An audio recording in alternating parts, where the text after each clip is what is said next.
Duet બનાવી દીધા ભગવાનને.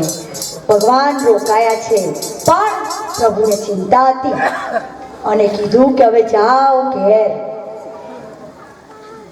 મારા ભાભી તમારી રાહ જોતા હશે કે ક્યારે આવે મિત્રને મળીને, ક્યારે આવે મિત્રને મળીને.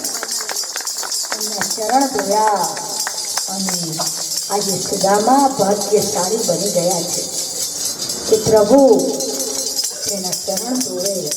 આપણે પણ સદાય સુદામા રહેવાનું, દાસોના દાસ, શેઠ બનવાનો ક્યારેય પ્રયત્ન નહીં કરવાનો.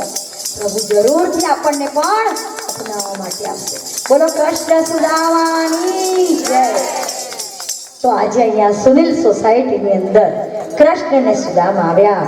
ભગવાને બધા જ વસ્ત્રો ઉતરાવી લીધા છે. સુદામા મનમાં વિચાર કરે છે, અરે રે મારો મિત્ર કેવો છે, પણ ભગવાન જે કંઈ કરે એમાં આપણને સમજણ પડતી નથી. મને પાછળથી સમજાય છે, ત્યાં આગળથી સમજાવી દે. ભગવાન આપણને બધું પાછળથી સમજાવે છે. સુદામાનું બધું લઈ લીધું અને પછી એમને એવા ને એવા પાછા આવ્યા હતા એવા મોકલ્યા. રસ્તામાં બધા જુએ કે ગયો તો ધોતિયું પહેરીને અને આવ્યો આ બધો ઠાઠ કરીને. નરસિંહ મહેતાને ઠાઠ કરીને મોકલ્યો તો જોયું નહોતું? કલા આ તો પેલો તીલિયો રથમાં બેસીનો હો એનું ભાઈ કે બધા ઠાઠ કાઢ, આ બધું આપણને સારું લાગે. હા, તો ભગવાને આનો ઠાઠ પહેલેથી કાઢી લીધો કે નકામું ગામવાળા જોવે ને કહેતો. અને સુદામા તો એવા ને એવા ગયા છે. ભગવાને એમને ત્યાં પણ થોડી વાર સુવાડી દઈ અને તરત પોરબંદર આવી ગયું. પોરબંદર આવ્યા પછી પોતાની નાનકડી ઝૂંપડી શોધી રહ્યા છે, પણ ક્યાંય ઝૂંપડી દેખાતી નથી. કૃષ્ણ કનૈયા લાલ કી જય, ભક્ત સુદામાની જય. તો ઝૂંપડી શોધી રહ્યા છે, પણ ભગવાને તો બે પૌવાના ફાંકાની અંદર મુઠ્ઠી 2 પૌવા ખાધા અને મહેલ બનાવી દીધા છે. બધી જ ગળપણે સુદામાને સોનાના મહેલ, ભજનમાં આવે છે ને તો સોનાના મહેલ ઘડપણે, અને ઘડપણમાં જ મળે. આટલી તપશ્ચર્યા કરો ત્યારે ભગવાન આપણને પૂર્ણ બનાવે. મૂળ વાત એ છે, સોનાના મહેલની કઈ જરૂર નથી, એ તો મૂકીને જતું જ રહેવાનું છે પાછું. આપણે સોનાના મહેલ કોઈ બંધાવાનું નથી, એ તો પાછળવાળા વાપરવાના છે. પણ પ્રભુ આપણને પૂર્ણ ભક્તિ જ્યારે બની જાય આપણી, ત્યારે ભગવાન આપણને પૂર્ણ બનાવે છે. આજે સુદામા પૂર્ણ બની ગયા છે. સુશીલા બૂમ પાડે છે અને જોયું, પણ સોનાના મહેલમાં સુદામા ક્યારેય રહેતા નથી, એ તો પર્ણકુટીમાં જ રહે છે. કે સોનાના મહેલમાં રહીએ ને તો ભગવાન ના મળે, પણ આપણે દીન બનીને પર્ણકુટીમાં રહેવાનું. એટલે ઝૂંપડીમાં કોણ રે? ગરીબ. તો આપણે ગરીબ દીન બનીને, દીન અને ગરીબ એ 2 શબ્દ એવા છે કે દીન બનીને રહેવાનું છે. દીન બનીએ ને તો જ ભગવાન મળે. બાકી કંસ અને રાવણ જેવા અક્કડ બનીએ ને તો નાના બાળકો પણ આપણને મારી નાખે. આનો અર્થ એ છે. તો પર્ણકુટીમાં દીન બનીને રહ્યા છે સુદામા, પૂર્ણ બની ગયા છે, પ્રભુના થઈ ગયા છે. તો અહીંયા આપણે સુદામાનું આખ્યાન સાંભળ્યું. હવે આપણે 11મો સ્કંદ એનું થોડું વર્ણન સાંભળીએ કે 11મો સ્કંદ એ પ્રભુનું મુખ છે. એક વસ્તુ આપણે જોઈ કે ભગવાનનો 10મો સ્કંદ પ્રભુનું હૃદય આવ્યું, આ મુખ છે. તો સૂર્યગ્રહણના સામે બધા કુરુક્ષેત્રમાં આવે છે, યજ્ઞ થયેલો છે, સત્સંગ થયો છે, અને ત્યાર પછી બધા દ્વારિકામાં જાય છે. ભગવાન કાયમ પોતાના પુત્રોને સમજાવે. ઘણા મા બાપ એવા હોય છે કળિયુગની અંદર બાળકોને સમજાવે કે તમે ઉછળ કૂદ ઓછી કરો, પણ બાળકો સાંભળે નહીં. તમારો જમાનો ગયો, આ તો હવે અમારો જમાનો. રામ ભગત કે જમાનો બદલાયો જ નથી. નદીઓ એની એ છે, સૂર્યચંદ્ર એના એ છે, ઝાડ પાન એના એ છે, પૃથ્વી એની એ છે, અને માણસ પણ એના એ જ બનાવ્યા છે. જે ત્રેતાયુગમાં હતા, સતયુગમાં હતા, એ જ આપણને પણ ભગવાને બનાવ્યા છે. આમાં કોઈ ફેરફાર નથી. આ તો તમારું મન એવું કહે છે. પતિ પત્ની કાશ્મીર ગયેલા, પણ 50 વર્ષ પછી ગયા. પત્ની કે કાશ્મીર આવ્યા, પણ આપણે જ્યારે પહેલા આવ્યા હતા ને લગ્ન પછી, એવું કાશ્મીર અત્યારે નથી દેખાતું. તે પેલો પતિ કે હવે 60 કાશ્મીર એવું ના જ દેખાય ને, એ વખતે 25 આવી. તો એમાં ફેર છે, સમયમાં ફેર છે. તો અહીંયા ભગવાન પોતાના બાળકોને સમજાવે છે કે તમે સમજો, સત્સંગ કરો. પણ બાળકો સમજવા તૈયાર નથી. તમે સાધુ સંતોનો અપરાધ ન કરો, પણ બાળકો કાયમ સાધુ સંતોને છંછેડે, કાયમ માટે. ખોટા સાધુ હોય તો જરૂર છંછેડવા. બહુ સુંદર એક દાખલો આપતા અમારા રામ ભગત કે એક પહેલાના જમાના પેલા ફારિયાવાળા સંતો, અને એ સાધુ મહારાજ એવા હતા, સત્સંગ કરે પછી ઝાડ નીચે બેસે અને પછી બેસીને આ બધું જે આવ્યું હોય એ બેસીને ગણે. ગિન્નીઓ હતી, નોટો નથી. અને એ ગિન્નીઓ ભેગી થાય ને એ બધી ફાળિયામાં બાંધી દે. એટલે બધાને ખબર પડે કે બાપજીએ તો કંઈ લીધું નથી. પણ એક દિવસ પહેલા આવતા બોલતા ને આવતા જતા એક વાણિયો વેપાર માટે જતો, એને જોયું કે આ બાપજી બેઠા બેઠા ગિન્નીઓ ગણે છે, ઉપર બેઠેલો ઝાડ ઉપર. અને સાચવી રહીને પાછળની બાજુએ નીચે ઉતર્યો અને આગળ આવ્યો અને એવો લાંબો થઈ ગયો, બાપજી બાપજી બાપજી બાપજી, આજે હું ભાગ્યશાળી બની ગયો, આજે મને તમારા દર્શન થયા, ચાલો મારા ઘેર આવ્યા વગર જવાય જ નહીં, મારા ઘેર ચાલો. અરે બાપજી કે અત્યારે મારે નથી આવું, મારે ના ચાલો જ. લઈ ગયા.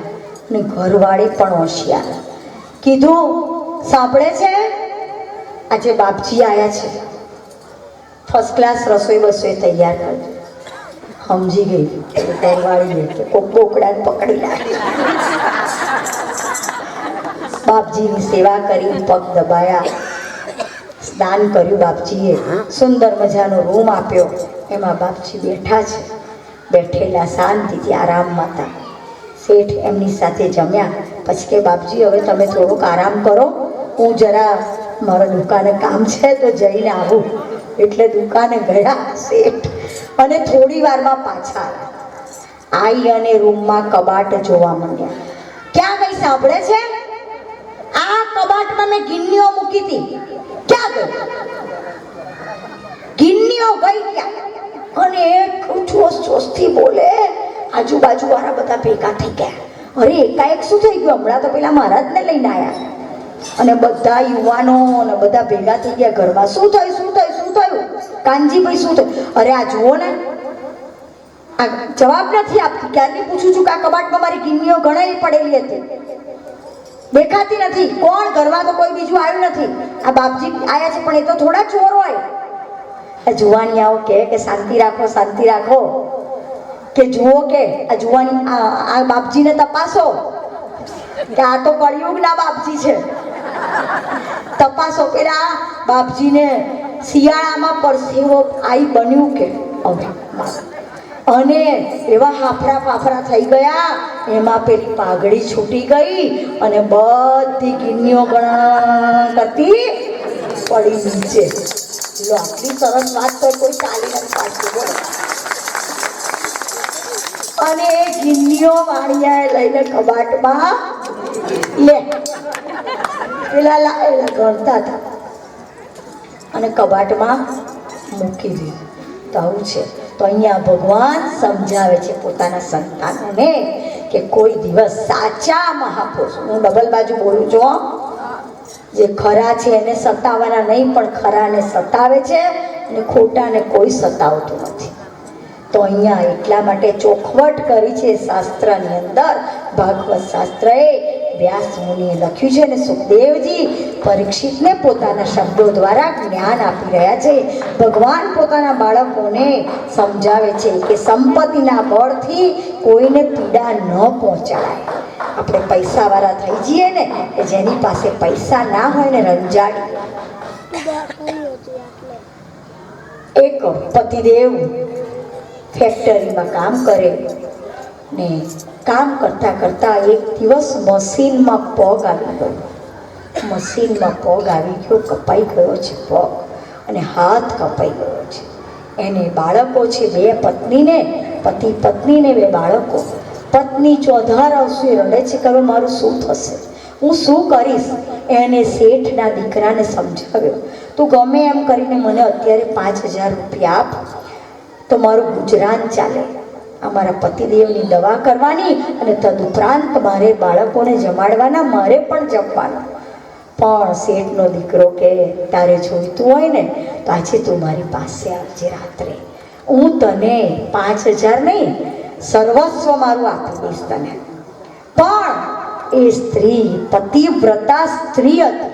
એને પ્રભુને એવો પોકાર કર્યો, રડી રડી તને પોકારું છું, પ્રભુ તું આવે ક્યારે હવે વિચારું છું, પ્રભુ તું ક્યારે આવે હવે વિચારું છું. તો રડી રડીને પ્રભુને પોકાર કરે છે. નવી ચોપડીમાં એ ભજન છે, ગાવું હોય ત્યારે શોધી લેજો, અત્યારે ગવાય એવું નથી.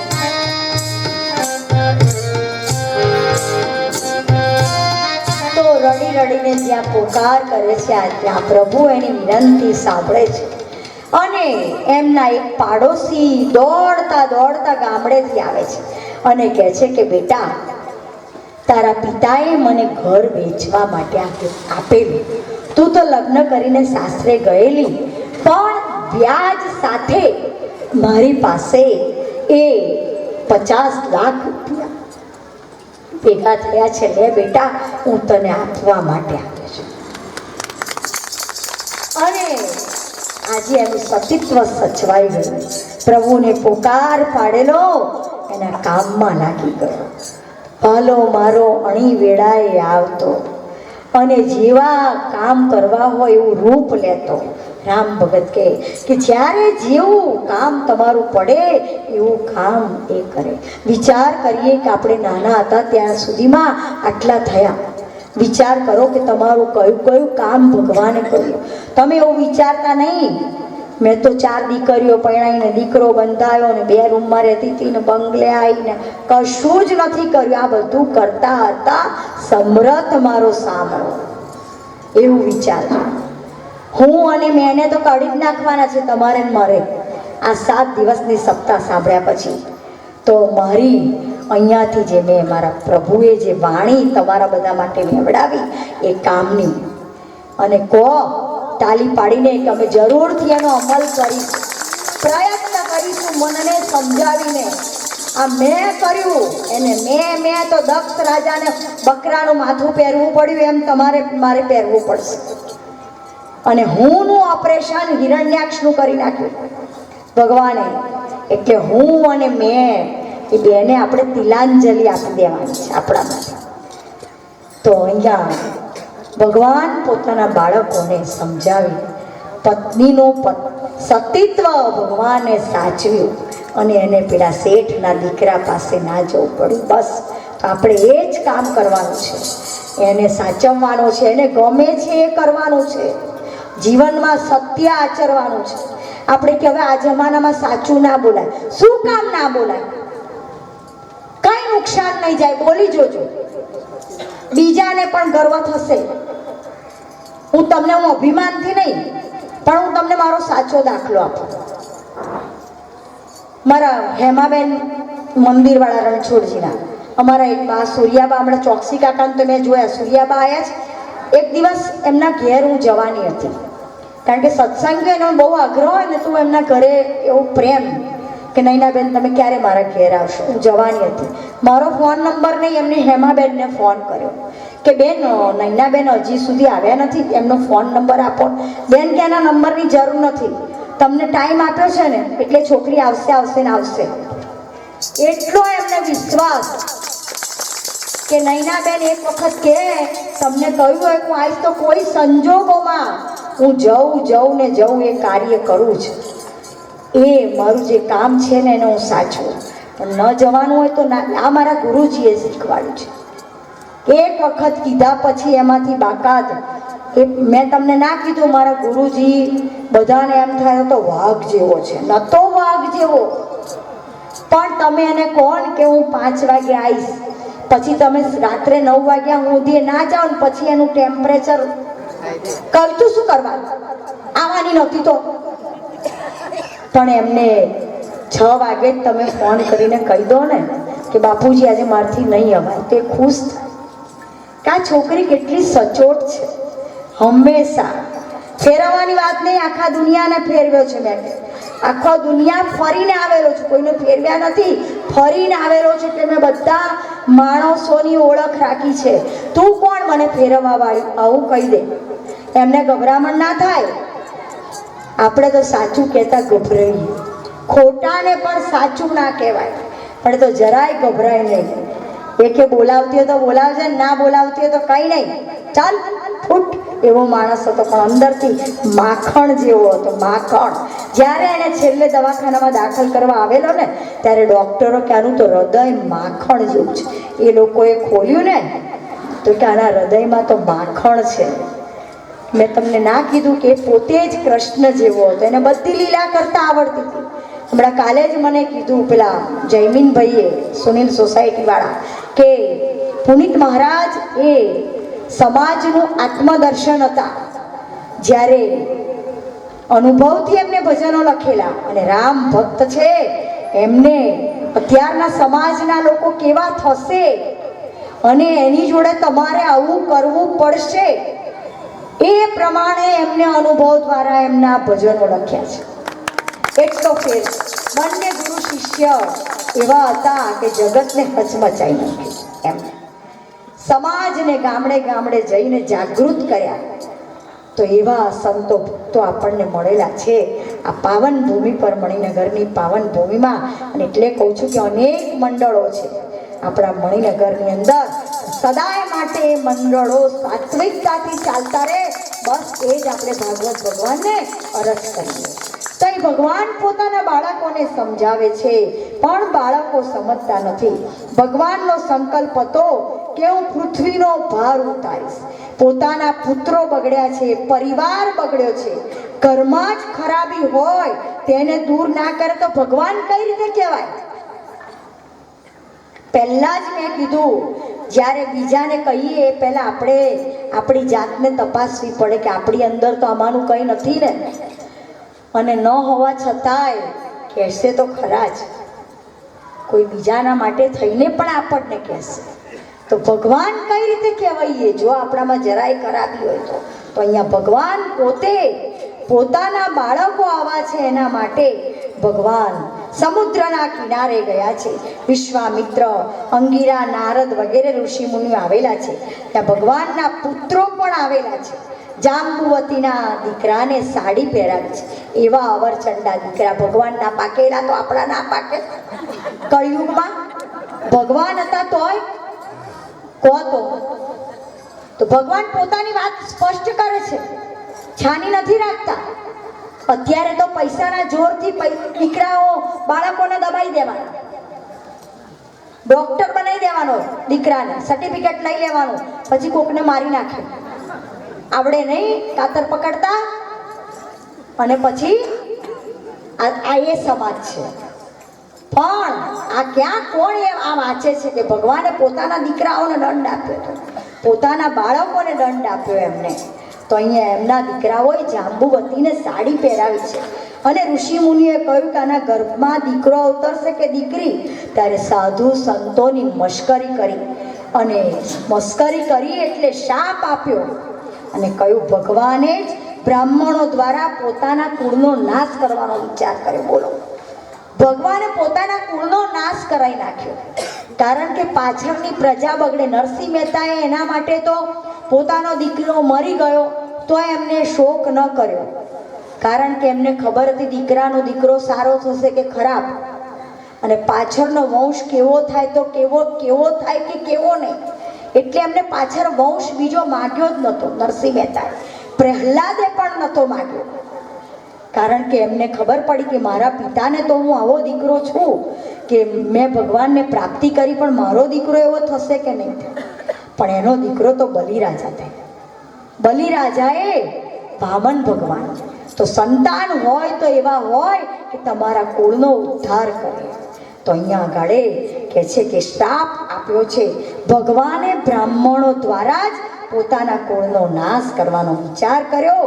અને કારણ કે ભગવાનને થયું કે મારા ગયા પછી આ લોકો પૃથ્વી પર રહેશે તો લોકોને ત્રાસ આપશે, આવી અવરચંડી પ્રજા હોય તો બીજાને ત્રાસ આપશે. એટલે પોતાના બળ અને પરાક્રમથી યાદવો વિવેકહીન બની ગયા.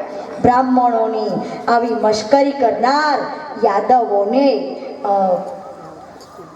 સ્ત્રીમાંથી મૂષણ પેદા થશે, જેનાથી તમારા કુળનો નાશ થશે. સ્ત્રીમાંથી મૂષણ પેદા થશે. ગભરાઈ ગયા છે, ગભરાઈ ગયા.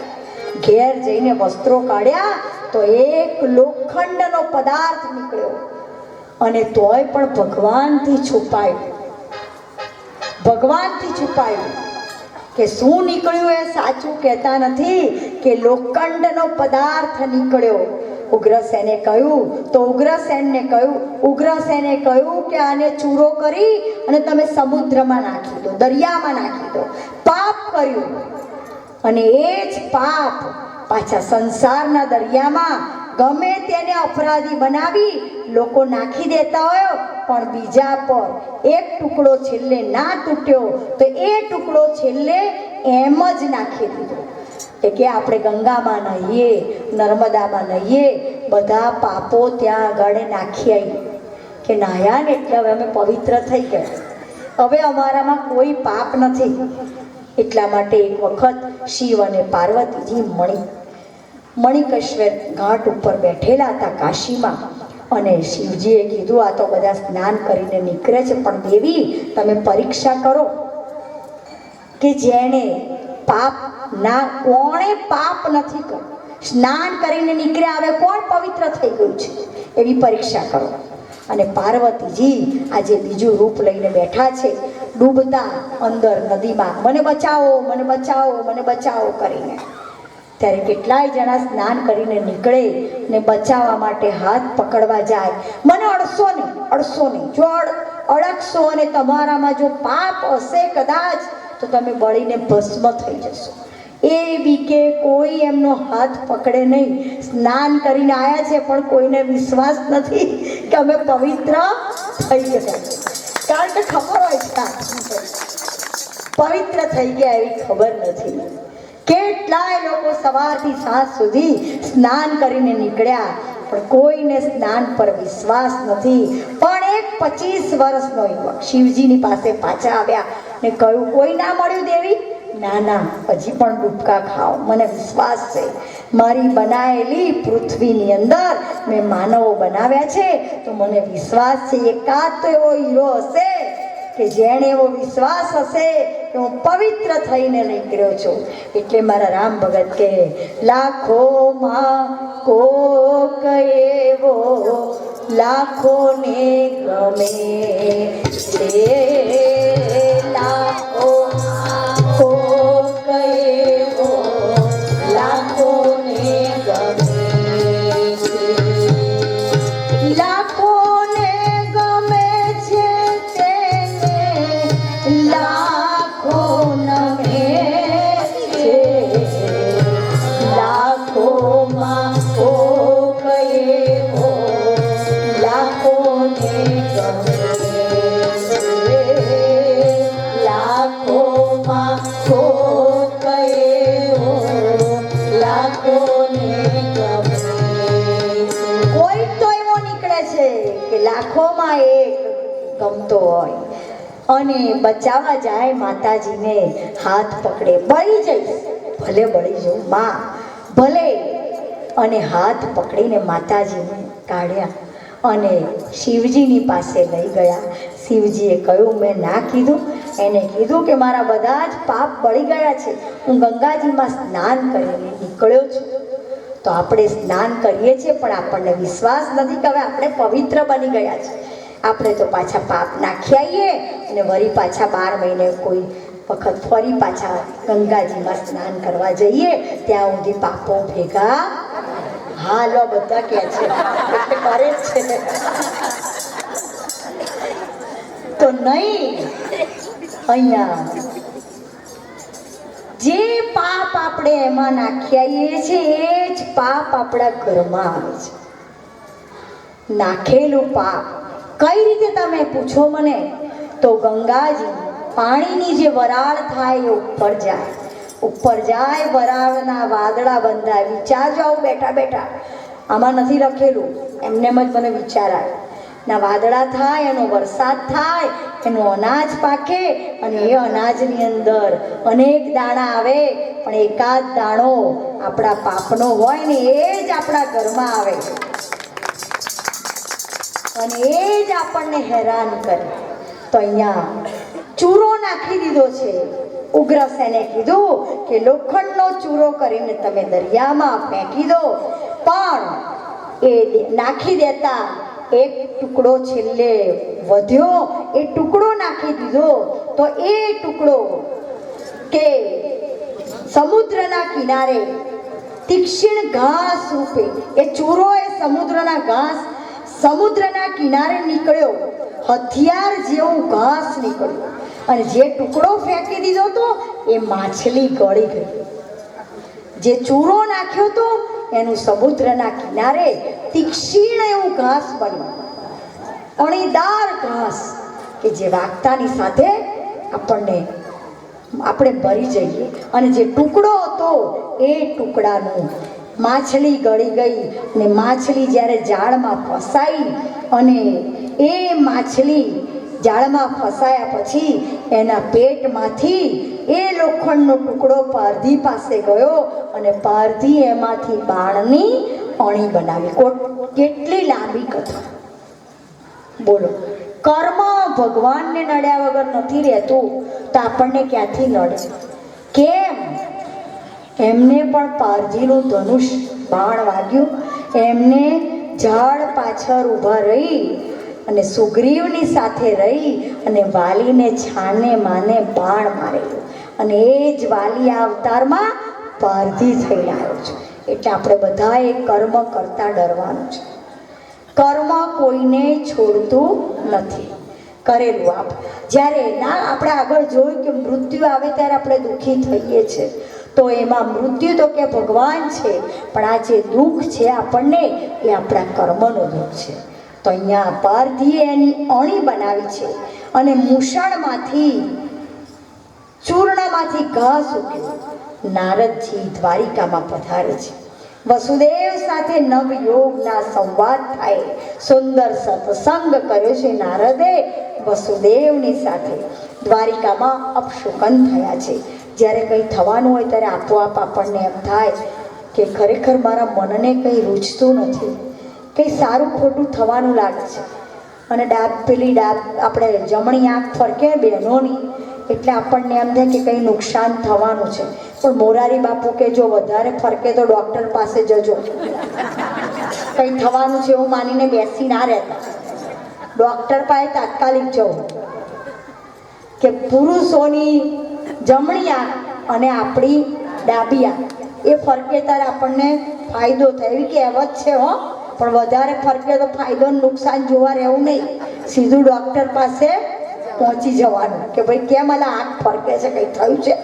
આપણે કે હા હો, ડાબી ફરકે છે, જરૂર મને કંઈક ફાયદો થવાનો. ડાબી ફરકે તો મોડું તરત મલકાય અને જમણી ફરકે તો એટલે સાચું કહું કંઈક થવાનું લાગે છે બાપ, જમણી આંખ ફરકે છે મારી, કંઈક થવાનું લાગે છે તો આપણને ચિંતા થાય. તો અહીંયા દ્વારિકામાં અપશુકન થયા છે ત્યારે ભગવાને કહ્યું નક્કી કોઈ સાધુ સંતોનો અપરાધ થયો છે.